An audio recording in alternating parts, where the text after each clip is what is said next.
You may have already placed the trade that could seriously damage your account, and it may look like one of your best setups. The entry can be sensible, the analysis sound, and the market can still take more from you than the idea ever deserved. That is the uncomfortable paradox. A trade does not need to be foolish to become dangerous. It only needs to be too large. A trader usually studies where to enter, where price might travel, and why the market should agree. Position size is often decided afterward, almost casually, but size is not a detail added to the trade. It determines what the trade will do to your judgment once money is at risk. When the position is modest, you can observe price. When it is excessive, you begin negotiating with it.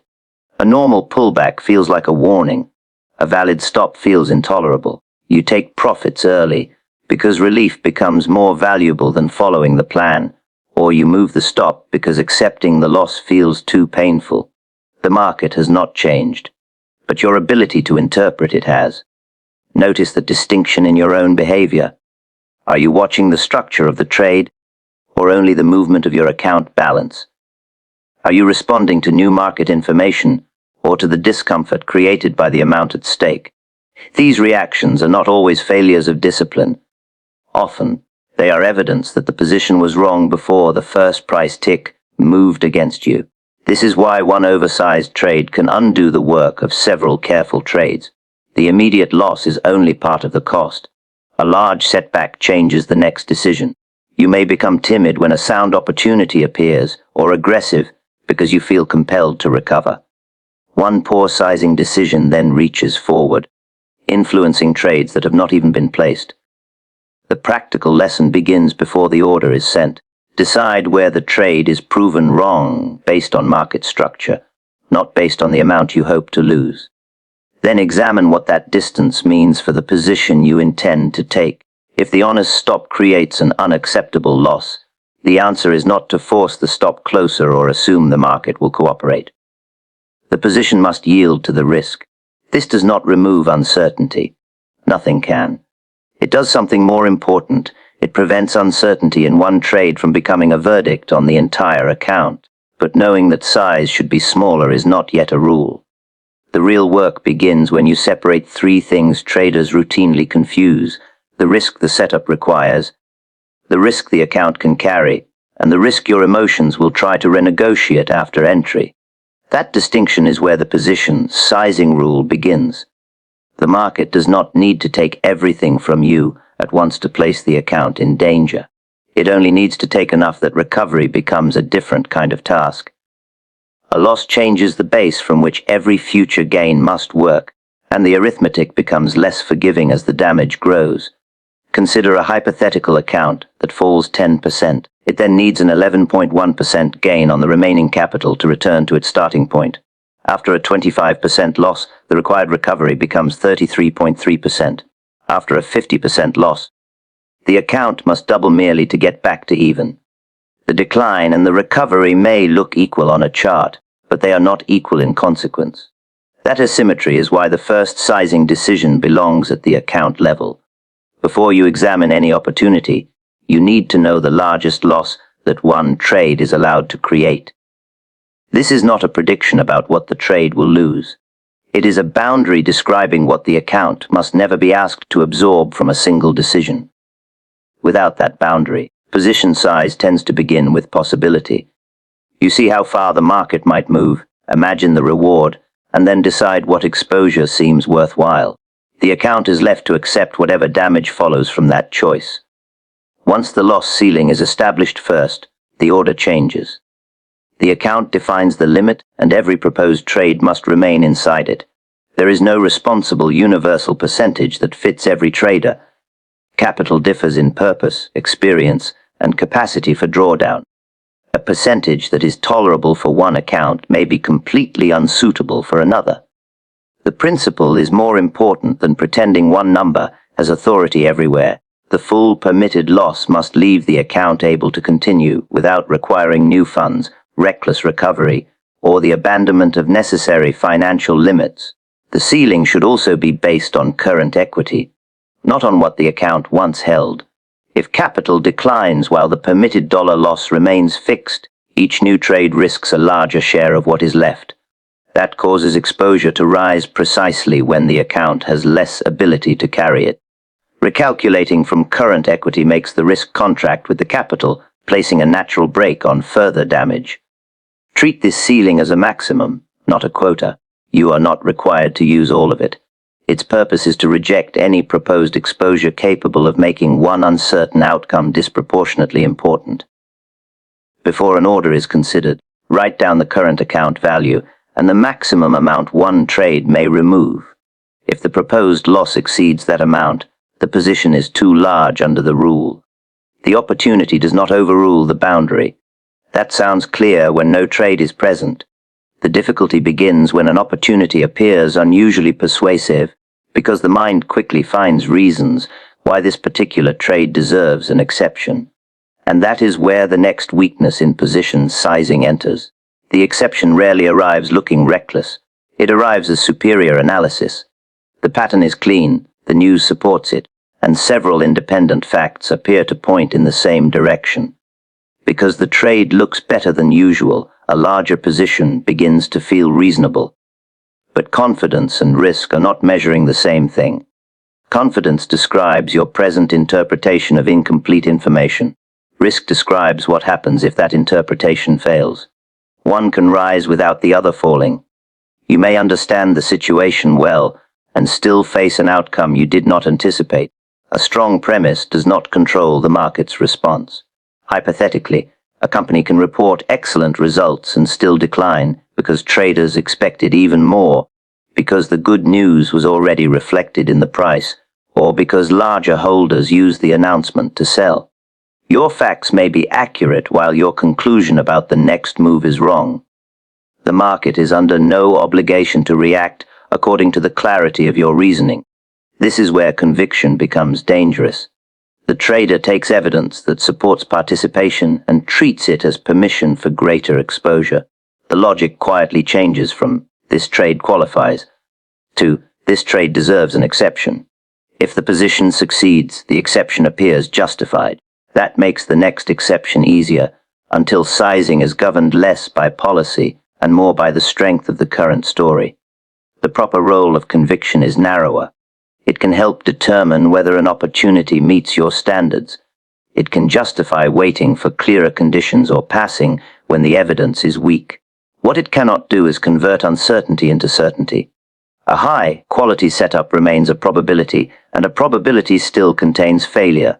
This does not mean every trade must use identical exposure. Some methods assign different sizes to clearly defined classes of setups, but those differences must come from rules established and examined before the opportunity appears.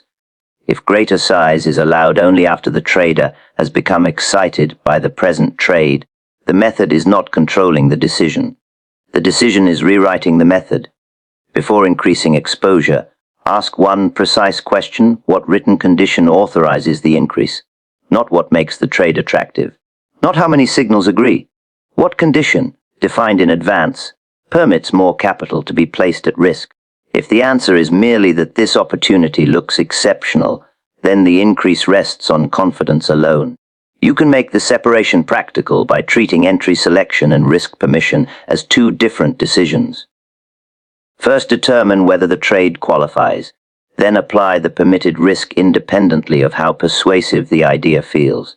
This prevents enthusiasm for the analysis from entering a calculation where it has no reliable value. Once conviction has been kept in its proper place, another question remains. Even within an authorized risk limit, how do you convert the market's point of invalidation into the correct quantity? That is where the structure of the trade must begin to govern its size. Once the amount of permitted risk has been fixed, you still do not know how many units to trade. One number is missing: the distance between the intended entry and the price that proves the trade idea wrong. Until that distance is known, position size is only a guess. Every trade rests on a condition. A breakout is expected to hold beyond a certain level. A trend continuation depends on a particular structure remaining intact. If price violates the condition that justified the entry, the original argument no longer applies. That violation point is the foundation of the calculation. The important word is invalidation. It is not the nearest convenient price, and it is not a distance chosen to fit a preferred quantity. It is the point where the market has supplied evidence against the premise. If you choose the quantity first, and then force the invalidation point to suit it, you are no longer measuring the trade. You are altering the trade to protect the quantity. The geometry is simple. Take the distance from entry to invalidation. That distance is the planned risk per unit. Then divide the amount already permitted for the trade by that per unit risk.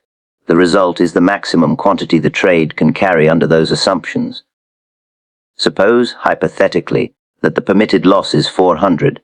A long entry is considered at 50 and the setup is invalidated at 48.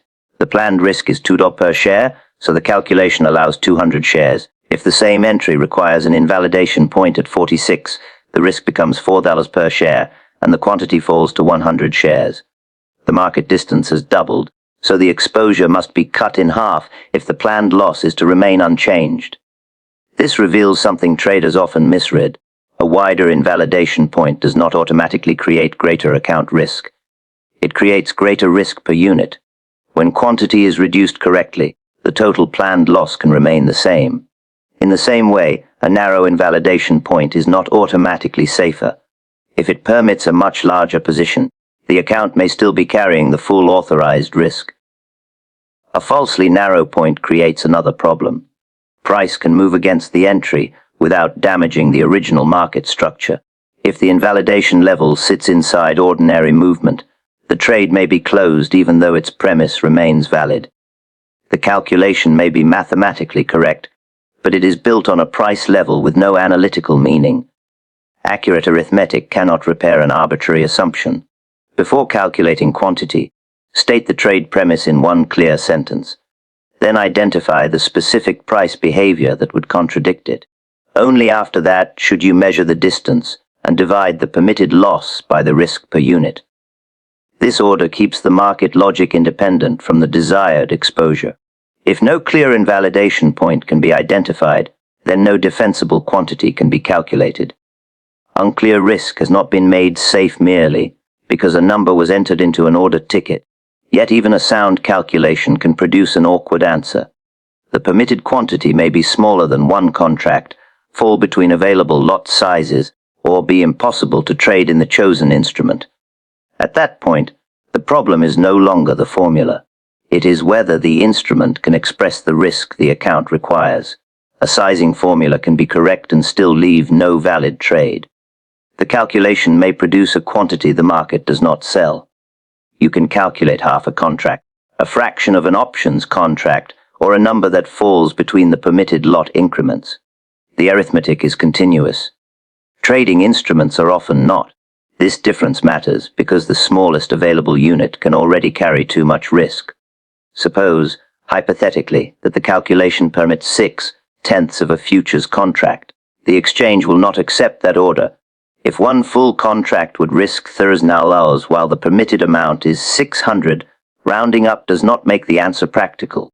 It increases the intended risk by roughly 2/3. That excess is not harmless simply because there was no smaller choice. The instrument's rules do not alter the account's limits. They only reveal that the trade cannot be expressed safely through that particular contract.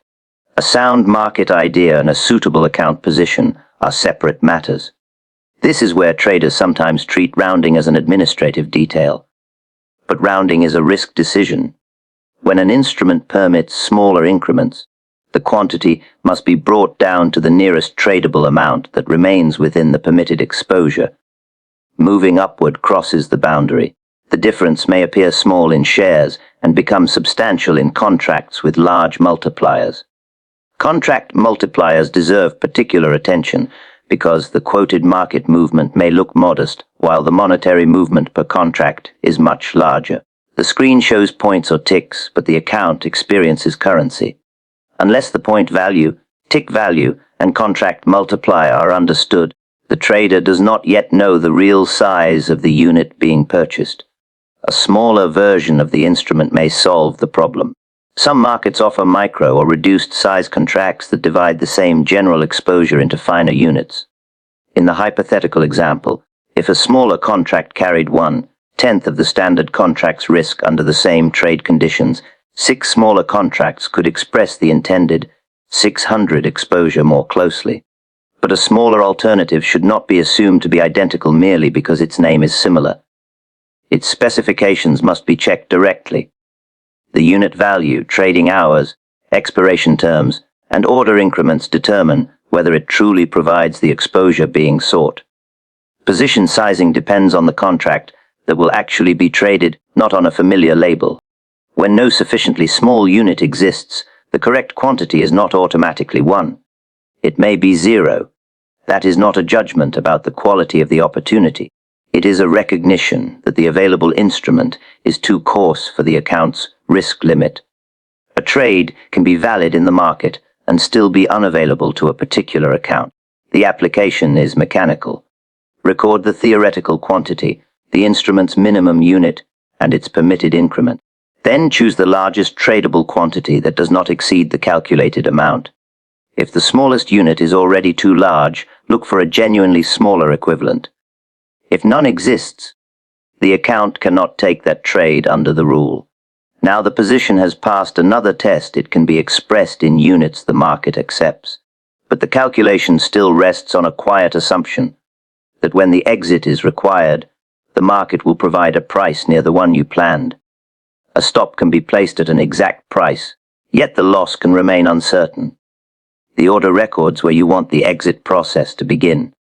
It does not require another trader to take the opposite side at that same price. Markets move through transactions.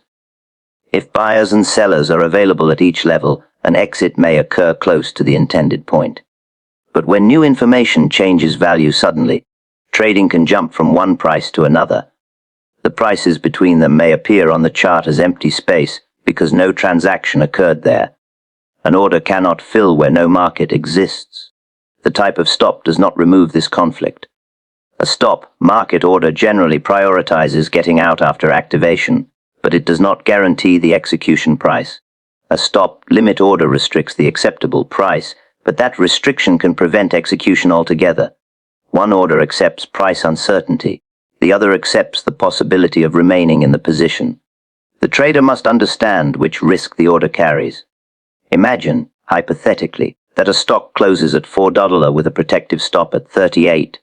Trading is then halted while unexpected regulatory news is released. When the stock reopens, the highest available bid is 34.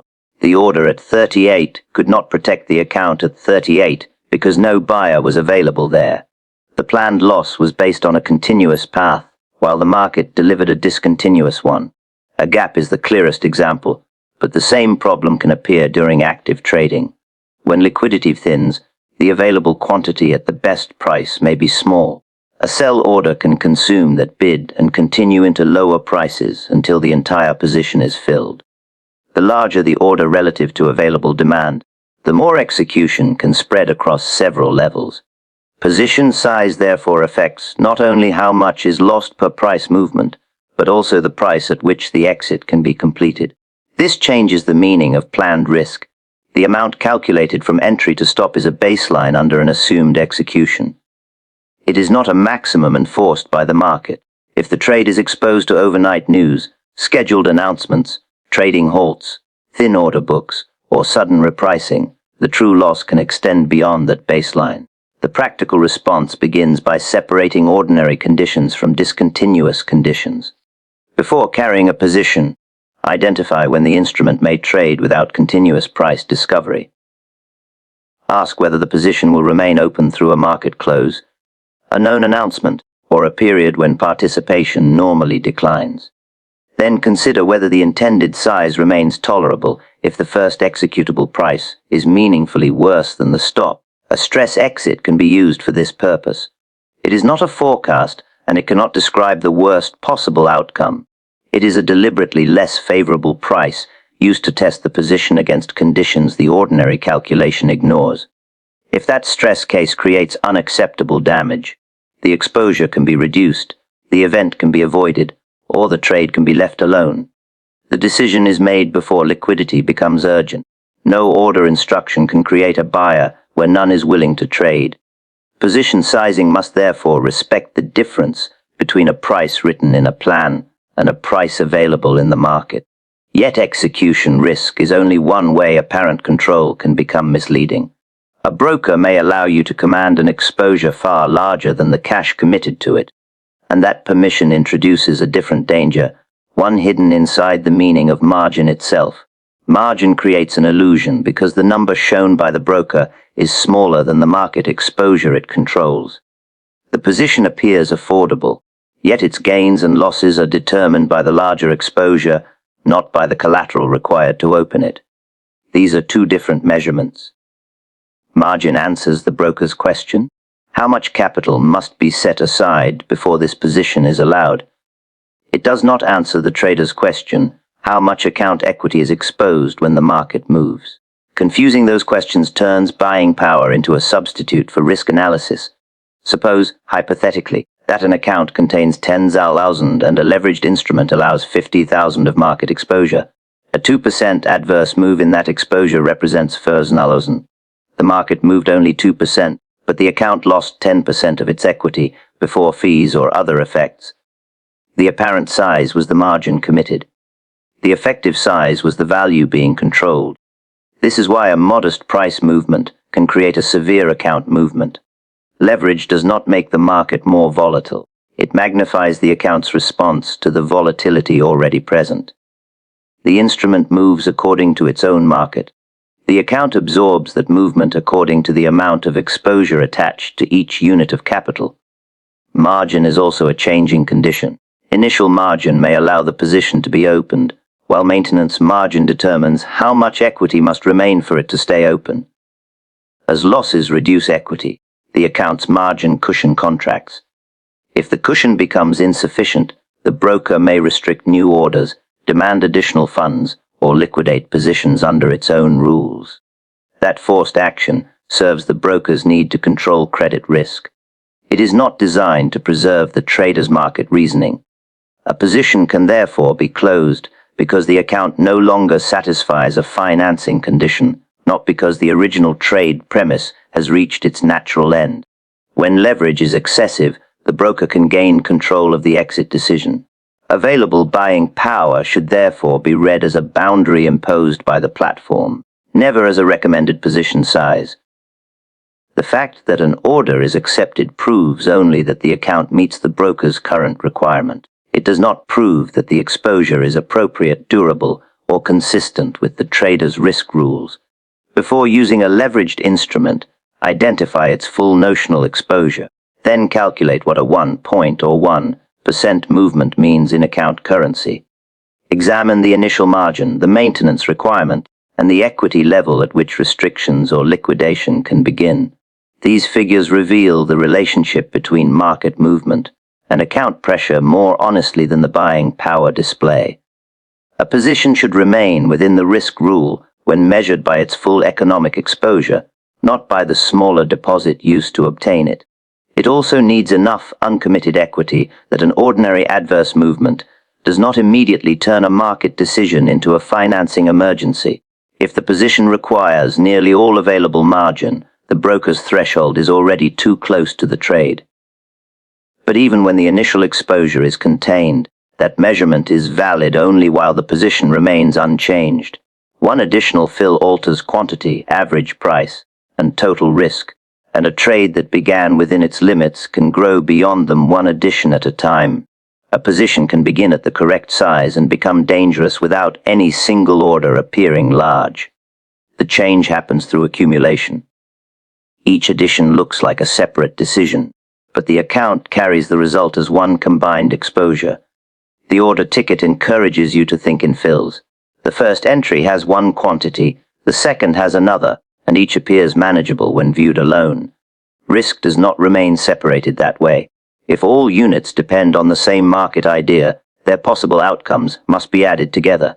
Suppose, hypothetically, that you buy 100 shares at 50 with an intended exit at 47. The planned loss is 300. Price then rises to 54, and you add another 100 shares while leaving the same exit in place. The second block carries 700 of risk to that price. The combined position now carries 4,000 of planned loss, Even though the trade began with only 300 at risk, the open profit before the addition can conceal this change. At 54, the first block shows a gain, so the position appears to have created room for expansion. But that gain exists only at the current price. If the entire position later exits at 47, the first entry loses 300 and the second loses 700. A favorable move before the addition did not permanently finance the new exposure. Average entry price can also hide useful detail. It shows the blended cost of the position, but it does not explain how much risk each addition introduced. When different blocks have different quantities or exit conditions, the safest view is to examine each block separately and then combine their possible outcomes. Otherwise, an innocent-looking average can disguise a large concentration of risk in the latest entry. Every addition changes more than quantity. It can change the average price, the total amount exposed, and the loss attached to the position's exit plan. If any of those inputs change, the original sizing decision is no longer current. The position must be measured again as if it were being considered for the first time. This is why a staged entry needs a staged risk plan. If the first order consumes the entire amount authorized for the trade, no unused risk remains for another entry. A trader who expects to build a position can reserve part of the permitted exposure for later blocks. The initial entry is then smaller by design, allowing future additions without silently expanding the total loss. Before placing another fill, calculate what every existing block would gain or lose at its assigned exit.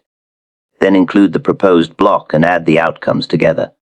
That combined figure is the risk of the trade after the addition. If it exceeds the permitted amount, the new order does not fit, regardless of how small it looks by itself.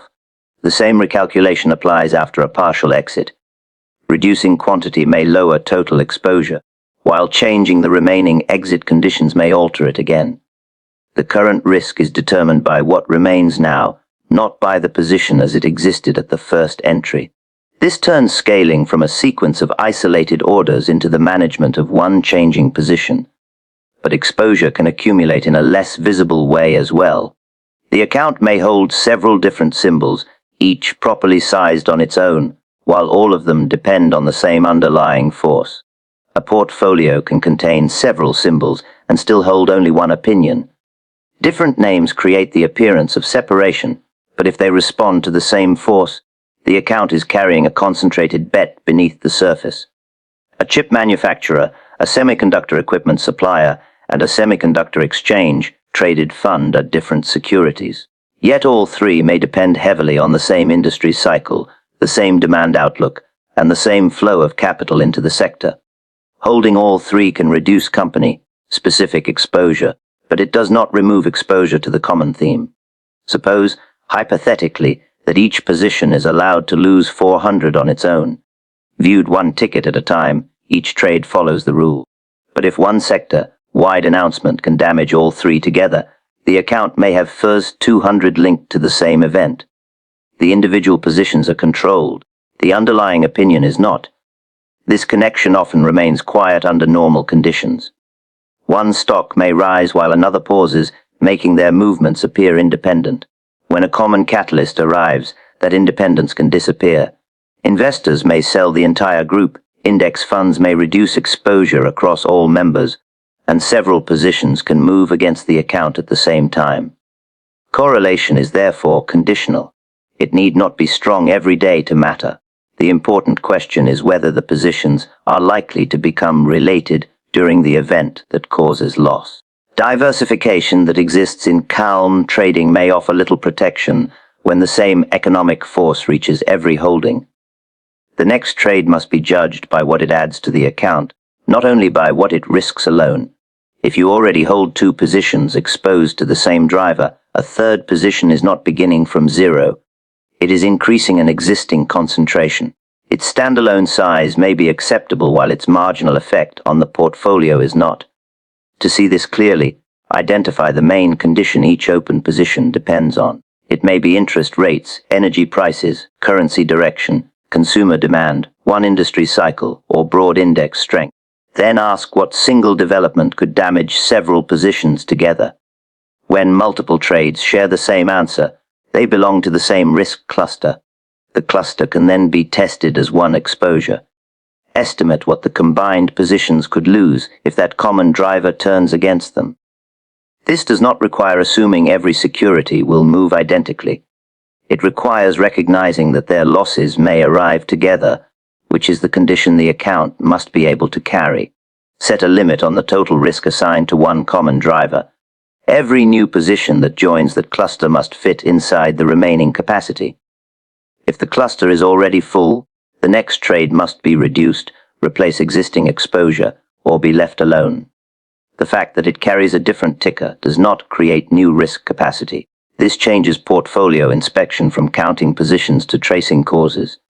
10 symbols may represent 10 independent ideas, or they may represent one crowded decision expressed 10 ways. The labels do not settle the matter. The source of profit and loss does. Once several exposures begin moving together, the account can fluctuate far more sharply than the trader expected.